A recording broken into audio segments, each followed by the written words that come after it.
Going to head to the Middle East now. Israel has confirmed that the 3 sets of human remains it received from the Red Cross in Gaza on Sunday are those of 3 hostages. All 3 were members of the Israeli military. Israel is still seeking the remains of 8 more hostages under this ceasefire deal and accuses Hamas of being too slow to deliver them. Hamas says it's hard to locate bodies under the rubble in Gaza.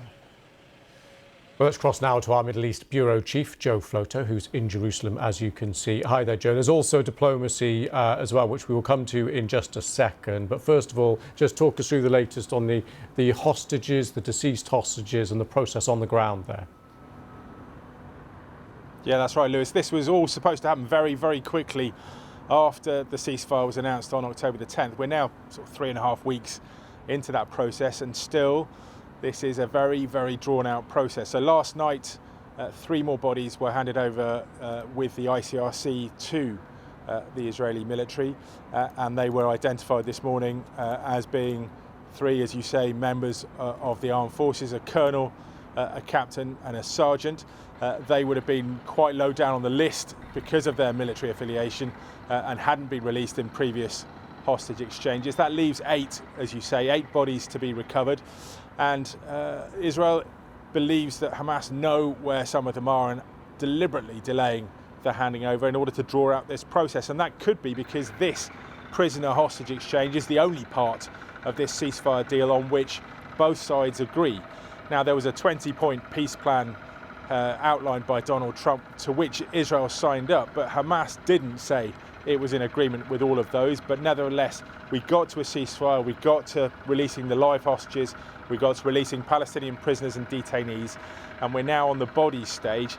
But 3.5 weeks in, there's no sign of any negotiation for the more substantive parts of this deal, namely who will run Gaza, how does reconstruction work, how does Hamas hand over its weapons, which is one of those things that Israel is insisting upon.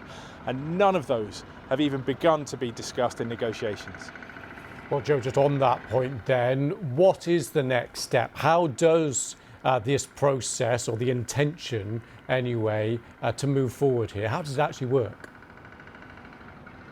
Yeah, well, we're not entirely sure about that. And because of this uncertainty, you're seeing in Istanbul today a meeting of foreign ministers from some important Muslim countries, some of them in the Middle East, some from further afield. Those represent countries that went to Donald Trump during the UN General Assembly back in September and convinced him that a ceasefire was the first step in a process that could lead to a wider Middle East peace deal.